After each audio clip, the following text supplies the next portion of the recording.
আসসালামু আলাইকুম। আলহামদুলিল্লাহ, আমরা খুশি খাওয়া শখ করছিলাম। আল্লাহ আমরা শখটারে পুরা করছুন। আলহামদুলিল্লাহ, আল্লাহর কাছে লাখ কোটি শুকরিয়া। খুবই ভালো লাগছে, খুবই ভালো একটা ফিল করছি। আমরা শখ করছি, আল্লাহ আমরা শখটারে পুরা করছুন। আমি চাই আপনারাও বন্ধু বান্ধব বা ফ্যামিলি নিয়ে একটু আনন্দ করুন আর আমাদের জন্য দোয়া করবেন, যাতে আমরাও যেন আগামীতে ভালো কিছু করতে পারি।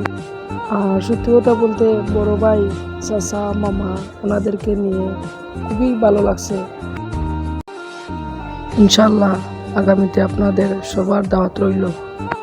আর ও আমার ভাই একজন দেখেন জীবন্ত তাইলে কোনো সময় কিছু হইলে কিস নামে না মহা সমস্যা তাহলেও নিয়ে আসি সুন্দরভাবে। ওরকম বড় ভাই চাই, ওরকম বড় ভাই আরো আসুন, 2-3 জন ভাই মামা ওলা জন্য ওই সময় ওলাখানোর দেখা থাকতাম না। ইনশাল্লাহ। আসসালামু আলাইকুম।